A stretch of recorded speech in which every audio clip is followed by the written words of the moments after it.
테슬라의 그런 실적이 나머지하고도 연관이 있어서 나머지도 좀 나쁘게 나오는 거 아니야? 근데 조금 결이 다른 것 같습니다. 네. 그러니까 대규모 구조조정을 네. 통해 가지고서 네. 비용 관리가 일단 되면서 지난 분기 실적 시즌이 예상치보다 좀 좋았던. 그러니까는 플랫폼 기업하고 여기는 아직까지는 테슬라는 플랫폼 기업으로는 조금 다르다고. 헤지펀드 포지션이 그로스는 굉장히 크게 늘었었거든요. 여전히 의구심은 있는 거죠. 혹시나 부러지면 어떡하느냐. 그러니 주식에 대한 순노출도는 거의 그대로인 상태에서 그 사이에서 그래 될 건 이제 가져가고 롱을 하고 안 될 거는 숏을 해서 그러니까 그게 차별화 장세를 만들어낸 요인이지 않을까라고 싶은데 그렇네요. 근데 요번에 실적이 나올 때 보니까는 정말로 그렇게 최악의 상황은 아니었다라는 거죠. 막 버텨볼만 하구나 이 기업들이 하다 보니 이번에 뭐 FOMC 하고 또 뭐 CPI가 되게 잘 나오긴 했지만은 한 주 더 더 보자라는 네네. 것까지도 여름에 소화를 하면서 가는 증시이지 않을까.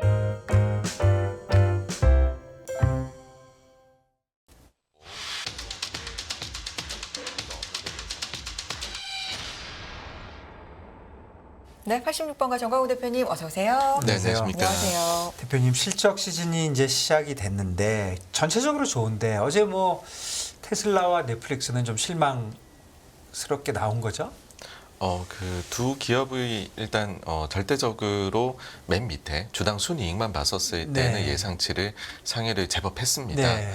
그런데 각각을 짚어보면 네. 아무래도 그 이제 사실 좀 주당 순이익이 예상치를 상회한 것 대비해서는 그냥 미지근한 실적이었다라고 받아들이게 된 것 같아요. 네. 왜냐하면 넷플릭스를 보게 되면 사실 그 매출액은 예상치를 하회를 했거든요. 네. 그러니까 그건 왜 그럴까 보게 되면 이제 가입자 순증 자체는 예상보다 많았는데 네. 최근에 광고를 결합한 저가 요금제가 들어왔지 않습니까? 네. 그러다 보니까는 각각의 단가는 좀 떨어지게 되는 그런 점이 반영이 됐고 그러면 이익은 마진은 어떻게 그러면 잘 나올 수 있었느냐라고 할 때에 최근에 콘텐츠 매입 관련해 가지고서 네. 비용이 그 제한을 넷플릭스에서 굉장히 강하게 하고 있습니다. 네. 그러니까 이걸 보는 시각의 차이라고 저는 생각을 해요. 네. 그러니까는 이것 자체가 계속해서 장기간으로 이어지게 될 경우에 네. 그럼 넷플릭스가 결국은 콘텐츠가 좋은 게 많아야지 사람들이 들어올 텐데 그렇죠. 이거를 좋은 콘텐츠에 돈을 적게 쓰면 어떡하느냐 네. 경쟁력이 떨어질 거다 할 수도 있는 거고 반면에 그동안의 성장기에 너무 방만하게 쓰던 걸 이제 효율화를 하고 있는 거다. 그럼에도 불구하고 넷플릭스에 대해서 지금으로 봐서는 가입자 순증이 잘 나오고 있는 것 아니냐 네. 라고 하게 되면은 오히려 효율화라는 관점으로 볼 수 있을 것 같습니다. 그래서 다음 분기에도 과연 이렇게 이제 그 콘텐츠 매입 관련해 가지고서 제어를 하는데 네. 그럼에도 불구하고 가입자 순증이 잘 나온다라고 하게 되면은 이 부분은 제가 볼 때는 좀 사라지게 되지 않을까 걱정이 생각을 하고요. 그 다음에 테슬라의 경우에는 실적이 뭐 이제 옛날에는 테슬라가 실적 시즌이 되게 되면은 위로 아래로 엄청나게 애널리스트 분들의 예상치가 틀렸었어요. 네. 왜냐하면은 그만큼 좀 예상이 어렵다. 그때만 해도 흑자가 나냐 적자가 나냐 뭐 현금 흐름이 있느냐 없느냐 이랬었단 그렇죠. 말이죠. 네. 근데 지금은 거의 예상치대로 나옵니다. 네. 그러니까 그도 그럴 것이 분기가 끝날 때마다 몇 대 팔았는지가 공시가 되기 때문에 자료가 나오기 때문에 예상이 어려운 게 절대 아니거든요. 네. 근데 여기에서 약간의 뭐 편차를 만들어낸다라고 하면은 네. 뭐 이제 예를 들어서 자율주행 관련된 뭐 FSD 같은 게 이번에 대규모 업데이트가 돼서 매출에 인식이 되었다. 예상외로 많이 뭐 이런 것들만 영향을 주는데 이번에는 이익의 차이를 좀 만들어낸 게 뭐냐라고 해서 보게 되니까는 환율 관련된 이익이었습니다. 그러니까 보통은 요 부분에 그 이제 숫자 변동이 거의 없거든요. 네. 근데 이번에는 이게 지금 EPS에서 한 10% 정도 차지할 정도로 긍정적으로 나왔고, 그러니까 이 부분을 제외하고 보면은 이제 주당 순이익이 거의 예상치 정도로 나온 수준이었습니다. 그러다 보니까는 여기에 더불어 가지고서 뭐 컨콜에서 이제 계속해가지고 사실 이제 예상치대로 나오긴 했지만은 마진은 계속 지금 떨어지고 있잖아요. 네. 근데 계속해서 이쪽에서는 가격 경쟁을 할 것으로 얘기를 하다 보니까 이게 마진이 더 떨어질 수도 있겠구나라는 거에 대해 가지고서 좀 반응을 한 것으로 보인다인데, 네. 근데 이제 테슬라의 경우에는 제 생각에는 시장에서는 결국에는 이 기업의 가치가 향후에 사이버 트럭이 나오는 게 뭐 정말 예상대로 나와가지고서 얼마나 팔리느냐, 그리고 나아가서는 그 이제 지금 친환경 쪽으로 그다음에 이제 그 하고 있는 부분들은 다들 예상이 어느 정도 되는 부분인데 이 기업 가치에 사실은 장기 투자자들이 크게 기대하고 있는 거는 자율주행 관련된 거거든요. 그렇죠. 그러니까 요 부분이 어느 정도 속도로 요번에도 이제 언급한 게 아마 본인들은 그거에도 강조하고 싶었던 네. 것 같아요. 우리는 하드웨어 기업이 아니라 소프트웨어 쪽에서 FSD를 다른 기업에도 열 수 있다라는 거를 강조하고 싶었던 것 같은데 시장은 어쨌든 당장 눈앞에 보이는 전자에 더 집중을 했던. 그래서 요 두 가지가 계속해서 이제 막 다툼을 하면서 주가가 움직일 것 같아요. 그래서 뭐 사실 그렇게 특별한 게 있었던 실적 발표에는 저는 아니었다라고 생각을 해요. 지금까지 그냥 테슬라 모습이 그대로 나온 실적 발표이지 않았나 라고 그렇게로 생각을 합니다. 이 두 회사가 나머지 이제 뭐 우리가 빅7이라고 얘기하는 거에 넷플릭스가 없어서 6개가 남아 있잖아요. 이 테슬라의 특히 테슬라의 그런 실적이 나머지하고도 연관이 있어서 나머지도 좀 나쁘게 나오는 거 아니야? 이런 우려가 있는 거잖아요. 네네. 거기에 대해서 어떻게 생각하십니까? 근데 조금 결이 다른 것 같습니다. 네. 그러니까 나머지 기업들의 경우에는 네. 지금 보시게 되면은 공통적인 거의 특징이라고 하면 지난 분기에 대규모 구조조정을 통해 가지고서 네. 비용 관리가 일단 되면서 지난 분기 실적 시즌이 예상치보다 좀 좋았던 네. 거기다가 몇몇 기업들은 매출액도 예상 대비해서 경기가 나쁘다고 하는데 네. 매출액도 예상치 대비 좀 더 잘 나오면서 지금까지 반등장이 나온 거거든요. 네. 그러니까 테슬라는 확실히 지금 경쟁에 들어가 가지고서 하드웨어 쪽은 완전 경쟁을 하고 네. 소프트웨어에서 벌겠다라는 거를 계속해서 몇 분기 연속 보여주고 있고 네. 다른 쪽에서는 뭐 이제 인력 재배치라든지 아니면은 대규모 구조조정을 통해 가지고서 비용 관리부터 하고 그 다음에 매출액이 늘 수 있는 것들을 막 찾아가지고서 갖다 붙이는. 그러니까는 플랫폼 기업하고 여기는 아직까지는 테슬라는 플랫폼 기업으로는 조금 다르다고 예, 결이 봐야죠. 저는 네. 이번에 실적이 나올 게 다르다고 생각을 합니다. 그래도 어제 빠지니까 나머지 다 따라 빠지네요. 빠지기는. 그러니까 어쨌든 그 예. 이제 움직임은 방향성은 예. 정도의 차이이지 예, 예. 사실 요 기업들이 똑같은 지금 형태로 주목을 받고 있기 때문에 네. 움직임이 그렇게 나오는 거는 뭐 어쩔 수 없다라고 네, 생각을 합니다. 예. 네. 기왕 이 얘기가 네. 지금 관건이니까 혹시 이 애플이 AI에 대한 얘기를 엊그저께 했나요? 근데 그게 그냥 이제 우리도 해보겠다는 건지 이게 얼마나 의미 있는 걸로 보십니까? 애플판 GTP. 네, 네, 애플판 네. GTP. 네. 예. 네, 그러니까는 이제 생성형 AI에 대해 네, 가지고서 지난 분기 실적 시즌에 보시게 되면은 네. 네. 거의 모든 기업들이 얘기를 했어요. 특히 네. 이제 빅텍 기업들은 다 이거에 대해 얘기를 했었는데 애플만 요 얘기를 피해 이게 갔었거든요. 안 했죠, 전혀. 네, 안 했습니다. 네, AI에 네. 대한 질문이 나오니까 예, 굉장히 이제 생성형 AI하고는 다른 네. 이야기를 했죠. 예. 본인들 하드웨어하고 그냥 결합이 네, 되고 있다 예, 이런 식으로 피해 갔었는데 이게 이제 언론에서는 내부적으로 팀이 이미 만들어졌고 그 팀명은 이런 것이고 네. 뭐 이런 식으로 나오다 보니까는 그러면 애플에서도 나오게 되면이라고 하면서 뭐 네. 그날 주가가 장중에 또 좀 많이 네, 오르기도 하고 했었습니다. 근데 사실 그 시장에서 이게 언론에 이제 나와서 그런 거지 언젠가는 애플도 이 시장에 어떤 형태로든 뛰어들게 될 것이다 네. 라는 생각은 투자자들이 대부분 저는 이미 하고 있다라고 생각을 하거든요. 네. 그래서 이게 사실 특별한 뉴스는 아니다라고 네. 생각을 하고요. 뭐 이제 애플은 근데 보시게 되면은 다른 경쟁사에서 먼저 신제품을 내놓을 때 뭐 이제 폴더블도 그렇고 이럴 때에 생각보다는 그게 좀 성숙이 되기 전까지는 또 뒤에 내놓는 경우들도 있어서 왔잖아요. 네. 그래서 일단은 요 시장을 눈여겨는 분명 볼 거다. 안 볼 수는 없을 거다. 근데 네.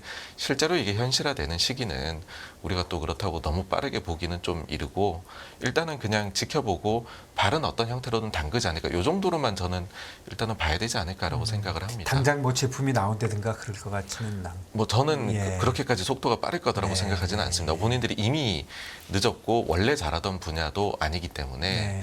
네, 뭐 저는 그렇지 않을까라고 생각을 합니다. 네. 네. 자, 그러면 우리가 뭐 시장에 하루하루 이제 대응을 하면서 일희일비하지 말자라는 얘기를 많이 하는데 그래도 최근에 요 며칠간의 상황만 보면 다우의 흐름과 나스닥의 조정 이렇게 좀 미국 시장 요약해 볼 수가 있는데 네네. 이때 우리는 요 흐름을 어떻게 봐야 합니까? 이제 방향이 바뀌는 거로 봐야 될까요? 아니면 뭐 잠시 변곡점 어떻게 시장 보고 계세요? 네, 그러니까는 요거는 한 6개월 전으로 네. 돌아가서부터로 말씀을 네. 드려야 될 것 같아요. 네. 그러니까 그때는 너무나도 시장에 대한 이제 그 불안감이 팽배했었기 때문에 사실은 주식은 너무 가지고 있기가 싫었고 그래서 현금 비중이 높고 주식 비중은 되게 낮은. 그러니까 이거는 뭐 이제 뭐 골드만에서 나오는 헤지 펀드들의 포지션 이런 걸 봐도 나왔었거든요. 그러니까 그때는 이제 순 노출도도 적고 그 다음에 그 총 이제 그로스 노출도도 적은 그런 식으로 했다가 그 다음에 생각보다 그렇게 나쁘진 않은 것 같다라고 하니까 근데 그럼에도 불구하고 여전히 의구심은 있는 거죠. 혹시나 부러지면 어떡하느냐. 그러니 주식에 대한 순 노출도는 거의 그대로인 상태에서 그러니까 주식을 그렇게 좋게 보진 않는 거죠. 지난 수요일에도 말씀을 드렸었잖아요. 그렇게 좋게 보진 않는데 그 사이에서 그래 될 건 이제 가져가고 롱을 하고 안 될 거는 숏을 해서 순 노출도는 그대로인데 그로스로 총 포지션은 좀 크게 가져가자라고 해서 보면 헤지펀드 포지션이 그로스는 굉장히 크게 늘었었거든요. 그러니까 그게 차별화 장세를 만들어낸 요인이지 않을까라고 싶은데 근데 요번에 실적이 나올 때 보니까는 뭐 은행주들도 그렇고 정말로 그렇게 최악의 상황은 아니었다라는 거죠. 막 그 중에서는 정말로 너무 안 좋아가지고서 사실 합병이 추가적으로 당장 필요한 게 아니냐 그런 걱정이 됐던 은행들도 있었거든요. 뭐 예를 들면 웨스턴 얼라이언스 같은 경우에 이제는 뭐 잊혀지셨겠지만 한 2달 전만 해도 여기가 파이낸셜 타임즈에 막 고소한다 그러고 했었어요. 자꾸 자기네들 예금이 줄어든다 그러는데 우리 예금 늘고 있다라고 했는데 이번에 실적이 딱 나왔는데 딱 본인들 얘기한 만큼 예금이 늘었거든요. 그러니까는 이런 것들이 근데 설마 거기에서 신문사에서 말도 안 되는 보도를 했겠어? 기업체가 잠깐 뭐 눈속임을 하는 거겠지. 근데 실제로 나와 보니까는 이게 그렇게까지 최악은 아니고 버텨볼만 하구나. 이 기업들이 하다 보니 대단히 안 좋게 봤던 곳들, 그러니까는 이제 3대 지수로 봐서는 다우 지수가 최대 루저였었으니까는 이쪽에서의 저는 쇼커버지 않을까라고 생각을 하고요.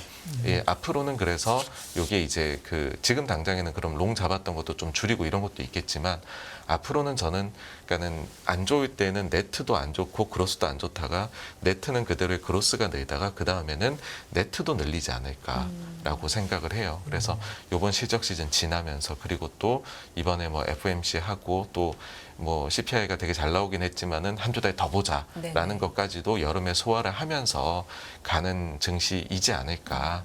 예, 그 모습이 이제 시작이 된 게 아닐까라고 생각을 합니다. 예, 말씀해 주신 대로 사실은 뭐 주식이 너무나도 막 어디까지 빠질지 모르는 그런 상황에서 그래도 주식이 돌았을 때는 나스닥이 기술 혁신이 있고 또 AI라는 초대형 호재인지 호재처럼 보이는 건지 그런 쪽으로 움직이다 이제 와서 보니까 사실은 다른 기업들도 그렇게 나쁘진 않다는 게 지난 며칠 동안의 느낌이고 네, 맞습니다. 뭐 그런 거잖아요. 네, 네. 그런데 뭐 그냥 좀 근본적으로 돌아가서 다우가 30개 기업이고 거기는 산술 평균이잖아요. 이렇게 네, 시총으로 안 하고. 맞습니다. 그리고 다우의 안에 지금 우리가 얘기하는 빅7은 2개밖에 안 들어있어요. 네, 애플하고 마이크로소프트밖에. 그러면 뭐 우리가 한 30년 전에는 다 다우만 봤지만 아직도 다우를 왜 봐야 되는 거죠? 이제 예. 시장의 흐름을 이렇게 지금 네. 상황이 어떤지 성격을 파악하는 데 네. 좀 도움이 되기 때문에 그렇지 않을까 예. 싶고요. 사실 저는 그래서 미국 증시가 지금 뭐 강도가 어떠냐라고 볼 때는 네. S&P 500이 그래서 네. 제일 대표성이 있는 게 아닌가라고 네. 생각은 합니다. 예. 네. 네. S&P 500 그렇군요. 지수. 제가 아까 체크해봤는데 네. 다우는 금년에 아까 말씀드렸는데 다우는 6% 올랐고 S&P는 18%, 나스닥은 34% 올랐더라고요. 어제 종가로. 그러니까 확실히 나스닥이 금년에 뭐 확실하게 오르긴 했죠. 네, 그렇습니다. 네. 네. 자, 다른 얘기를 좀 넘어가 보겠습니다.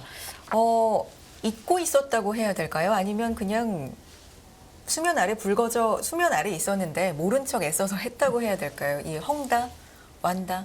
네. 이 리스크는 또 얘기가 나오고 있잖아요. 네. 네, 이 맞습니다. 부분 좀 짚어봐야 되지 않을까요, 네. 대표님? 네, 네. 이제 중국 쪽의 부동산 네. 문제는 네. 이거는 제가 볼 때는 저희 세대에서 주식을 하는 동안엔 계속 얘기가 나오지 않을까라고 생각을 해요. 그러니까 뭔가 문제가 불거졌었을 네. 때에 이거를 한 번에 버블을 탁 터트리면 당시에는 엄청 아프지만 그 뒤에는 이 문제가 좀 해결되고 가거든요. 근데 중국의 부동산 문제는 금융위기 이후에 중국도 돈을 그때 당시에는 어마어마하게 풀었습니다. 그리고 네.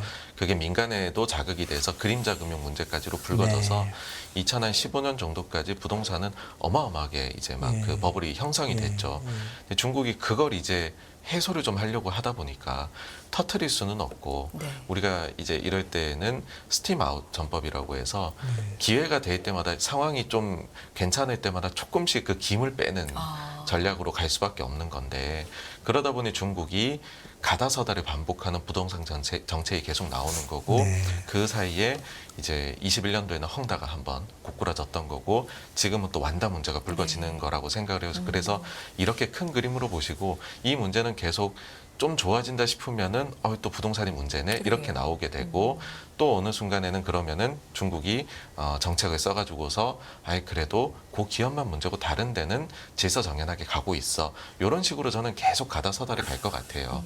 그러니까 일단 그런 문제라고 생각을 하고 그러면은 지금 완다가 최근에 이런 문제가 나오는 거에 대해서 어떻게 봐야 되느냐라고 했을 때는 그 문제가 정확하게 어떤 거죠? 네, 지금 완다가 네. 달러채가 만기가 도래하는 게 네. 그 23일에 있는데 그 관련해 가지고서 자금을 절반밖에 마련을 못 했다더라. 그래서 못 갚지 않겠느냐. 그러면은 이거 이제 디폴트가 나는 것 아니냐. 요 얘기이거든요. 네. 그러니까 예전에 이제 헝다 같은 경우에는 21년도에는 이자 지급을 못 한다라고 해 가지고서 그때 난리가 났었던 네. 게 있었죠. 근데 완다는 저는 헝다 더하기 약간 알리바바의 문제다라고 생각을 하는데 그건 뭐냐 하면 완다가 사실 문제가 생길 거다라는 얘기가 작년부터 나왔었거든요. 근데 왜냐하면 작년도 뭐 여름 정도였었어요. 그때만 해도 중국이 제로 코로나를 굉장히 하고 있을 때인데 완다그룹의 후계자가 제로 코로나를 비판하는 그거를 이제 표출을 했었고 네. 그때부터 완다가 굉장히 어려졌거든요. 그리고 완다가 뭐 쇼핑몰이나 이런 것도 많이 가지고 있고 뭐 한데 그런 부지들을 이제 부동산을 매각한다고 나섰는데 매각도 거의 안 됐었어요. 그러니까는 그때부터 이미 뭔가가 탁 벌어지기 시작을 했다라고 생각을 하고 이제 그게 막다가 흘러나오는 건데 중국은 사실 이제 정말로 오히려 중국은 문제가 있을 것 같은데 여기에 대해 말 안 할 때가 진짜 문제거든요. 근데 불거져 있는 걸 어느 정도 표현을 할 때에는 그거는 약간 저는 일종의 본보기라고 생각을 해요. 네. 그러니까 완다가 이번에는 그쪽 분야에서는 지금 약간 본보기가 되는 게 아닌가. 그러니까 헝다 때에 문제가 탁 불거지고 나가지고서는 그 뒤에는 정부에서 이런저런 정책을 냈었는데 네. 완다 같은 경우에는 문제가 불거진다고 하는데 사실 딱히 정책은 안 내놓고 있거든요. 네. 그러니까 제 생각에는 요 끝은 우리가 알리바바 때도 봤듯이 이렇게 되면 대주주는 아마 제가 볼 때에는 거의 모든 걸 잃게 되지 않을까. 네. 그 다음에 채권 같은 경우에도 국내를 우선 보호하는 정책으로 갈 거고 이제 해외 발행에 대해 가지고서는 어느 정도의 헤어컷은 이제 그러니까는 어느 정도는 이제 손실을 보도록 만드는 식으로 해서 흘러가지 않을까라고 생각을 합니다. 그리고 당장에는 또 뭐 맞겠죠. 어제는 보니까는 그 해외채 가격이 폭락하던 게 또 반등도 하더라고요. 그래서 이게 몇 달 정도 계속 보셔야 되는 이슈일 거고 제 생각에는 일단은 완다에 대해 가지고서는 좀 그 알리바바식으로 그런 식으로 흘러가게 될 가능성이 높다라고 생각을 하고요. 그리고 이게 다른데 전이가 될 것 같으면은 정부가 이제는 부동산 관련 정책을 써서 어쨌든 또 뭐 또 돈 푼다 그러면은 비판은 굉장히 받을 수 있겠지만은 그렇다고 해서 이거를 또 터트릴 수도 없는 노릇이거든요. 그래서 일단은 최대한 또 가다서다라는 식으로 가지 않을까라고 생각을 합니다. 예. 네, 중국의 부동산 문제라고 하는 것이 우리가 미국처럼 미국은 뭐 커머셜과 레지던스를 이렇게 좀 나눠갖고 우리가 항상 생각을 하잖아요. 네. 성격이 많이 다르니까. 그러니까 중국의 지금 완다든 헝다든 이런 문제들은 그런 관점에서 볼 때는 어떻게 되는 거예요? 레지던스인가요? 커머셜인가요? 많이 지어놓은 곳들이 양쪽 다 양쪽 다. 문제입니다. 그리고 양쪽 네, 다 네. 가져갖고 미국처럼 뭐 그 커머셜은 뭐 이런 식으로 파이낸싱을 하고 레지던스는 이런 식으로 하는 게 아니라 여기는 그냥 묶여서 다 똑같이 하는 거죠. 네, 그리고 뭐 미분양도 지금 굉장히 미분양도 많은 있고. 상황이고요. 예. 그리고 경기가 나쁘다 보니까는 사실 지금 본인들이 소유하고 있는 쪽에서도 뭐 그 공실이 늘어나고 임대 수익이 줄어들고. 그러니까 소유하고 네. 있는 것도 미국하고 좀 다른 거죠. 이 그룹들이 네, 그렇습니다. 자기가 엄청 많이 갖고 있는 거죠. 네, 그렇습니다. 예, 예. 그러니까 그러다 보니까는 리스크는 훨씬 더 많이 노출이 되어 예. 있는. 그러니까 지어서 네. 팔고 뭐 이러는 게 아니라 지어서 갖고 있고 계속해서 파이낸싱을 하니까 네, 맞습니다. 결국 항상 파이낸싱 쪽에서 문제가 되는 거죠. 네, 그렇습니다. 네. 그리고 미국하고의 차이라고 하면 네. 미국이 우리가 계속 상업용 부동산 얘기를 하는데 네. 상업용만 얘기를 하는 이유는 주거용이 건실해서 그런 거거든요. 그렇죠. 네. 그러니까 미국은 왜 그랬냐 하면 2008년 9년에 이제 버블이 터지면서 네. 그러면서 가계 쪽에서의 지금 LTV 기준으로 보게 되면 정말로 건실한 걸로 나오거든요. 네. 그 주거용에 대해서는 네. 그러다 보니까는 이제 엄청 아팠지만은 그때 한번 해소를 하고 간 꼴이 된 거죠. 네. 근데 중국은 그러질 않았던 거죠. 네. 그러다 보니 계속 이거를 문제를 이게 뭐 하여튼 시기가 될 때마다 계속 돌림노래처럼 나올 거다라고 생각은 하는데 당장 그래서 나 때 터질 거냐라고 봤었을 때는 또 중국이 이거를 뭐 이제 금융시장 자체를 해외 완전 개방을 해놓고서 자금 조달하고 이런 게 아니기 때문에 네. 자체 내에서 꾸역꾸역 막아 나가는 거죠. 계속 이런 식으로. 네. 그러니까 정말 고구마 100개 먹은 것 같은 심정으로 볼 때 저건 언젠가 문제가 되겠지인데 그렇다고 지금 당장 문제가 될 거야라고 하기에는 또 중국의 금융 구조가 독특하다 보니까 네. 지금 당장이라고는 또 확신해서 아무도 말할 수 없는 그런 상황으로 그냥 이제 만성질환 환자처럼 계속 끌고 가는 그 지방 정부가 부채가 많다는 거하고도 관계가 있는 건가요? 다 연결이 지방 정부의 주요 수입원이 다 부동산이었었으니까는요. 네. 이거는 뭐 중국의 아주 그냥 뭐 그냥 원죄 같은 거라고 네. 생각을 합니다. 경제에. 그 지방 정부의 부채가 지금 발표된 것보다 훨씬 크다. 뭐 따로 있다. 뭐 그런 얘기도 뭐 맞는 얘기로 보십니까? 항상 그 중국의 부채 문제가 나올 때마다 네. 장부에 있는 것보다 훨씬 많다. 네. 이런 얘기가 나오는데 네. 또 근데 중국에서 그러면은 그런 얘기 나올 때마다 기업들이 이름난 기업들이 하나씩 쓰러지거든요. 네. 그거는 뭐 지금 당장에 1, 2년의 일이 아니라 최근 네. 5년 보면은 매년 그렇게 쓰러져 오고 있어요. 네. 그리고 또 누가 대체를 하고 네. 있는데 그럴 때마다 그 회사가 숨겨놓은 부채 되게 많을까라고 네. 하는데 막상 또 진짜로 다 구조조정 되는 과정을 보면 그렇지는 않거든요. 네. 그러니까 또 중국에 대해서 이게 사실 정보 공개가 제한되다 보니 네. 또 문제가 나오면 그 이상으로 생각하는 것도 있는 것 같습니다. 그래서 저는 그 정도로까지 그렇게 또 과도하게 부채를 규모를 이렇게 크게 볼 필요는 없다라고는 생각합니다. 그러니까 사실은 부의 부채, 그러니까 기표도 안 한 그런 부채가 있고 그런 건 아니잖아요. 뭐 이게 이제 돌리면은 예. 금융 쪽에 일부는 있을 수 있겠지만은 예. 사실 중간 중간에 구조조정 될 때마다 보면 네. 예. 딱히 그 문제가 되게 나오지는 않거든요. 예. 네. 그리고 중국 쪽은 어쨌든 그 삼홍선이라고 해가지고서 네. 코로나 이후 1년 지나가지고서 좀 본인들은 상황이 그때까지만 해도 괜찮았잖아요. 네.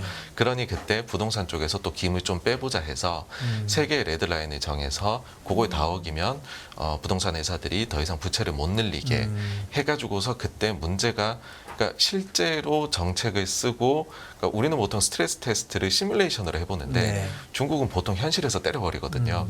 그렇게 해가지고 문제 있는 데들이 탁 나온 거를 본 그게 거죠. 언제죠? 그게 이제 그 2021년도로 21년도. 네, 기억을 합니다. 예, 그렇게 해가지고서 문제 있는 데들이 나오니까 네. 제일 이제 안 되겠다 싶어서 나온 데는 헝다였고 그때 이제 문제 있는 곳들을 소위 말해 블랙리스트는 저는 이 만들어진 거다라고 보고 그게 순차적으로 이렇게 해결해 나가는 과정이다라고 생각을 합니다. 그러면 이거 조금 정리해 보면 이번에 완단가요, 헝단가요? 이번에 완다. 네. 완단은 이제 그 주주들은 조금 대부분 다 잃을 것 같고 국내는 보호하고 해외는 좀 헤어카트 좀 할 것 같다. 네, 저는 그렇게 생각을 합니다. 예. 네. 근데 2년 만에 이게 다시금 이렇게 시장에 좀 위기감이랄까요? 이런 걸 주고 있는데 이게 뭐 우리가 평생 주식하는 한은 계속 붉어질 것 같다. 잊을만 하면 하셨는데 이게 그러다 보면은 사람이 좀 무뎌진다고 해야 되나요? 이것도 그때도 뭐 그러다가 해결됐는데 이러다가 사실 위기라는 건 좀 터지기 마련인데 우리가 좀 경계하고 긴장하고 지켜볼 만한 사항들이 좀 있겠습니까? 그래서 네. 오히려 이게 다른 방향으로 탁 붉어지는 네. 저는 그 증거라고 하면은 네.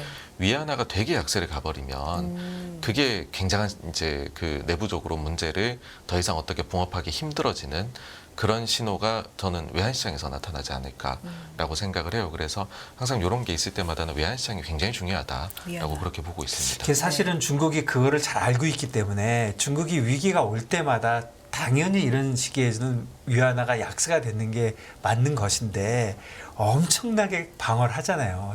사실 네. 엊그저께도 그랬고. 네. 그러니까 위안화 굉장히 많이 방어할 걸로 생각이 됩니다. 네, 최근에도 보시게 되면 위안화 쪽이 어떤 일이 있었냐 네. 하면 사실 이제 그 한 달 전만 하더라도 위안화가 예상 대비로 훨씬 계속 약세로 가고 네. 있었거든요. 그러니까는 그 아무리 경제 지표가 좀 부진하게 나왔다 하더라도 그를 감안해도 너무 약세다인데 네. 그때 나왔던 이야기 중에 하나가 이제 제로 코로나에서 풀려나가니 해외여행이 가능해지니까 네. 부자들의 경우에는 돈을 좀 빼돌리는 것이 아니냐 네. 그런 얘기들도 있었거든요. 그러고 나니까는 나온 게 지금 그 이제 중앙은행장이 교체가 됐죠 이번에. 네. 교체가 되고 외환시장 개입이 나오고 네. 그리고 여기는 이제 그 개입주의거든요 이번에 네. 하시는 네. 분은. 그러다 보니까는 이런 점들이 맞겠다라고 나온 것 같아요. 그래서 그 이제 그런 점들도 저는 고려를 했었을 때는 일단 중국 정부가 여기에 대해서 손을 쓰기 시작을 네. 했다라고 봐가지고서 그럴 때는 너무 또 이제 정부 반대 배팅하는 거는 보통은 좀 안 좋은 결과를 이어지더라고 그렇죠. 생각을 네. 해가지고서요. 일단은 사태를 한번 지켜보자라는 생각입니다. 네. 그러니까 외환 쪽에서도 그렇고 정부가 뭐 손을 놓고 있는 것 같지는 않은 분위기죠. 지금. 네, 맞습니다. 예. 예. 다음 주 뭐 네. 미국 얘기 다시 돌아가 보면 실적 빅위크이고 FOMC도 있는 주인데 우리가 또 어떤 부분을 보면서 대응을 해봐야 되는지 지금 상황에서는 뭘 좀 생각해봐야 되는지 정리 부탁드릴게요. 네, 사실 이제 CPI가 잘 나오기는 했지만은 네. 또 고용 쪽이 좀 잘 나와버리면은 그 다음에 2회 인상에 대한 가능성이 또 확 높아져 버리는 그런 게 반복이 되고 있잖아요. 오늘 고용 지표가 좀 괜찮았죠? 예, 어제 네. 이제 그 실업 실업. 데이터가 네. 좀 좋다 보니까 그래서 그런 점에 대해 가지고서 FOMC 회의에서 많은 질문이 나오게 될 것으로 네. 생각을 하고요. 근데 연준 입장에서는 사실 지난번 회의 때 대비해서는 데이터들이 다 본인들의 입맛에 맞게 더 좋게 나왔거든요.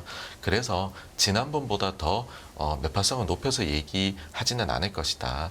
그거는 좀 줄어들게 될 것이다. 이고 근데 요즘에 그 FOMC 그 자체보다도 데이터에 더 많이 따라서 움직이고 있잖아요. 그래서 그러네요. 그것보다는 7월 넘어가서 8월 달에 또 CPI 나올 때 지금 8월 CPI도 전월 대비로 한 0.4% CPI 이렇게 더 나올 걸로 보고 있더라고요. 그러니까 네. 근원도 내려온 거를 좀 이례적이다라고 아직은 예상치들이 보고 있는 것 같아요. 근데 만약 2회 연속으로 좀 서프라이즈하게 아랫방향으로 나오게 된다라고 하면 그때부터는 정말 확실하게 시장에서 2회 인상에 대해 가지고서는 가능성이 많이 줄어버리지 않을까라고 생각을 하고 결국은 시간이 약인 것 같습니다. 지금도 시장은 그 뭐 다음 주야 뭐 거의 100% 보고 있지만 연말까지 내린다는 그러니까 한 번 더 올린다는 예상은 30% 미만이에요. 그러니까 시장은 네. 아직도 많이 믿고 있지는 않은데, 근데 이제 문제는 저번에 CPI가 사실 모든 걸 많이 바꿔놨는데 네. 지금 말씀해주신 대로 CPI 한 번 더 보고 싶은 거죠 지금. 맞습니다. 예, 예. 예. 그리고 뭐 PC도 정말로 따라 내려가냐 예. 그것도 보고 싶은 거고요. 예. 네. 그래서 이거는 이제 뭐 한두 달 이렇게 시간이 지나면서 그리고 그때 되면 2분기 실적 시즌도 다 끝날 거잖아요. 네. 그러니까 저는 뭐 그 정도의 그런 게 필요한 게 아닌가라고 하여간 생각합니다. 당장 다음 주에 뭐 빅테크 이 6개가 어떻게 나오는지가 관건일 것 같네요. 네, 그렇습니다. 네. 그 좁은 길이라는 표현을 좀 오랫동안 잘 써오셨는데 네, 네. 지금 여기서 좋은 경로로 가는 확률 이건 이렇게 나오고 이건 이렇게 가고 이걸 조합해 본다면 네. 네. 어떻게 가면은 증시가 좀 좋은 길로 잘 가게 될까요? 네. 사실 지금 조건을 예상치대로만 맞춰본다면, 네. 가면은 됩니다. 이제는. 네. 그러니까 예상치대로란 게 두 경로가 네. 하나는 기업들 이익은 이제 좋아져야 되거든요. 네. 근데 이번에 뭐 예상치 대비해서 좀 상회를 많이 하는 실적 시즌인데 네. 요대로만 흘러가주면 3분기부터는 전년 동기 대비 이제는 증익 구간으로 들어갑니다. 네. 그럼 완전히 이제 감익 구간은 벗어나게 되는 거죠. 네. 실적에 대한 믿음 생기고 그 다음에 또 하나가 물가가 높은 거 어떡하느냐인데 이제는 물가가 뭐 3%, 그 다음에 뭐 시장의 예상치도 여기서 조금 반등은 하지만은 그 다음에 또 좀 이후에는 안정세에 대해서 의견들이 많이 증가를 하고 있잖아요. 그러니 그 경로대로만 가게 되면 그러면은 제가 볼 때에는 그 좁은 경로가 이제는 아주 커진 경로가 되어버리는 네. 그 방향으로 계속 가고 있다 그렇게 생각을 합니다. 네, 네.